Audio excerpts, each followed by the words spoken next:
ពុកម៉ែបងប្អូនធ្លាប់ស្ដាប់រឿងរាហូអសុរិនទេដែលធ្លាប់ឮចាស់ពីដើមគាត់និទានដំណើរតគ្នាតកតងជាមួយនឹងរាហូអសុរិនណាបងប្អូនបាទដូចរាហូចាប់ច័ន្ទរាហូលេបច័ន្ទឬក៏រាហូលេព្រះអាទិត្យអីហ្នឹងបងប្អូនបាទខ្ញុំជឿជាក់ថាពុកម៉ែបងប្អូនយើងប្រកាសជាធ្លាប់ស្ដាប់ដែលចាស់បុរាណយើងក៏ដំណើរតគ្នាតកតងជាមួយនឹងរឿងរាហូអសុរិនបាទបើតាមជំនឿពីបុរាណក៏ដូចជាតាមទេវកថាដែលគេបានដំណើរតគ្នាមកគឺពិតជាមានមែនបងប្អូនរាហូអសុរិនហ្នឹងបាទឲ្យធំបាទមានរាហូអសុរិនគឺធំមែនទែនបាទធំជាងព្រះច័ន្ទធំជាងព្រះអាទិត្យទៀតបាទនិយាយទៅគឺអាចលេបព្រះច័ន្ទអាចលេបព្រះអាទិត្យបានបាទជាងរាហូអសុរិនធំមែនទែនបើសម័យព្រះផងរាហូអសុរិនហ្នឹងគឺ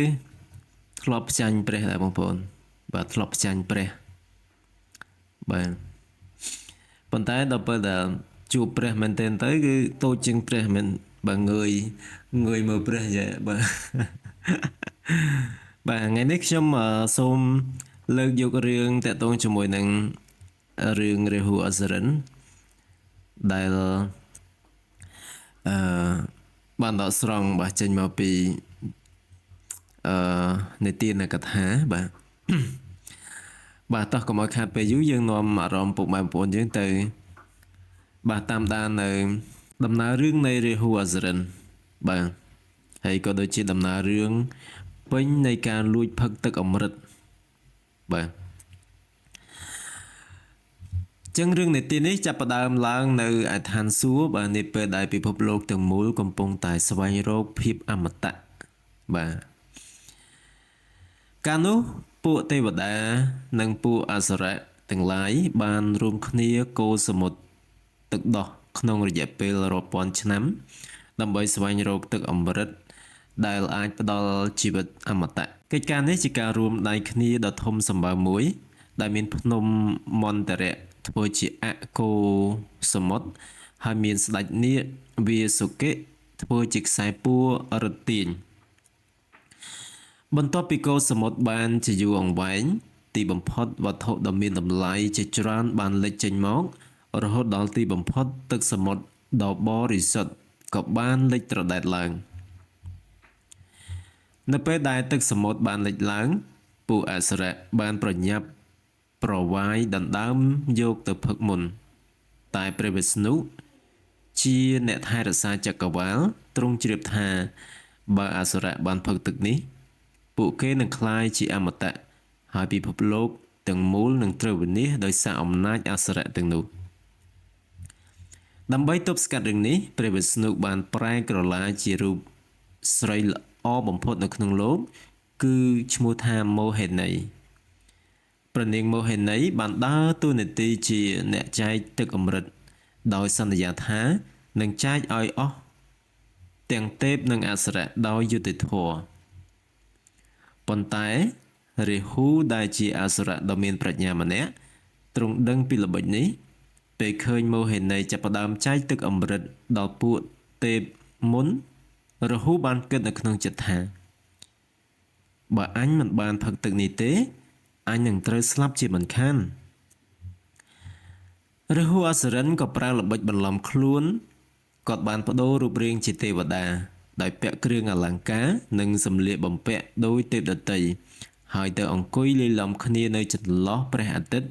និងព្រះច័ន្ទព្រះនាងមោហេនីដោយការជឿជាក់លើល្បិចបន្លំក៏បានច្រោចទឹកអម្រឹតចូលទៅក្នុងមាត់រាហូអសុរិនហើយទឹកនោះបានហូរចូលមាត់ហើយចាប់ផ្ដើមជ្រាបចូលទៅក្នុងខ្លួនរបស់រាហូប៉ុន្តែភ្លាមនោះព្រះអាទិត្យនិងព្រះច័ន្ទដែលមានចក្ខុទិព្វក៏បានមើលឃើញការពិតថាអ្នកដែលអង្គុយនៅក្បែរពួកគេគឺជាអសុរៈដែលបន្លំខ្លួនព្រះអាទិត្យនិងព្រះច័ន្ទក៏បានស្រែកទូលទៅព្រះវិស្ណុជាស្រីភ្លាមថាទេវតាអ្នកនោះមិនមែនជាទេវតានោះទេគេគឺជាអសុរៈឈ្មោះរាហូអសុរិន ដែលបន្លំខ្លួនលួចផឹកទឹកអម្រឹតព្រះវិស្ណុគ្រាន់តែឮដូច្នោះក៏ប្រែព្រះកាយពីស្រីមោហិនីត្រឡប់ទៅជាព្រះនរាយណ៍វិញភ្លាមៗហើយក្រវីកងចក្រដ៏មានឥទ្ធិឫទ្ធិទៅកាត់រាហូមុនពេលដែលទឹកអម្រឹតហូរដល់ពោះកងចក្រនោះបានកាត់ដាច់តួខ្លួនរាហូចេញជាពីរកំណាត់ភ្លាមតែម្ដងកំណាត់ខាងលើដោយសារទឹកអម្រឹតបានជ្រាបចូលដល់ក្បាលនិងខ្លួនមួយកំណាត់ខាងលើហើយកំណាត់នេះមិនបានស្លាប់នៅទេវាត្រូវបានគេស្គាល់ថាជារាហូហើយត្រូវបានចាត់ទុកជាទេពព្រះគ្រូមួយអង្គឯកំណាត់ខាងក្រោមតួខ្លួនពីចង្កេះចុះក្រោមត្រូវវិនាសសាបសូន្យហើយក្រោយមកក៏ត្រូវបានរាប់បញ្ចូលជាព្រះគ្រូមួយទៀតឈ្មោះថាព្រះកេតុរាហូអសុរិននៅក្នុងរូបរាងត្រឹមតែក្បាលនិងទ្រូងបានចងគំនុំយ៉ាងខ្លាំងទៅលើព្រះអាទិត្យនិងព្រះច័ន្ទដែលជាអ្នករាយការណ៍ពីទង្វើក្បត់របស់ខ្លួនដោយសាររាហូជាអមតៈហើយទើបរៀងរាល់ពេលមានឱកាសរាហូតែងតែដេញចាប់លេបព្រះច័ន្ទនិងព្រះអាទិត្យដើម្បីសងសឹកប៉ុន្តែដោយសារគាត់គ្មានដងខ្លួនសម្រាប់ផ្ទុកគាត់លេបបានតែមួយភ្លែតរួចក៏ធ្លាយចេញមកវិញយ៉ាងលឿនបាតុភូតនៃការលេបនេះហើយដែលយើងហៅថាសុគ្រាសនៅពេលដែលរាហូបិទបាំងព្រះអាទិត្យឬព្រះច័ន្ទនាពេលរាហូចាប់ព្រះគ្រូរាហូអសុរិនបានក្លាយជានិមិត្តរូបនៃការលាក់បាំងការក្បត់ការបំផ្លាញនៅក្នុងជំនឿហោរាសាស្ត្រឥណ្ឌានិងខ្មែរអញ្ចឹងនេះគឺជារឿងរ៉ាវបាទខ្លីៗតទៅជាមួយនឹងរាហូអសុរិនបាទដែលដំណើរនៃការ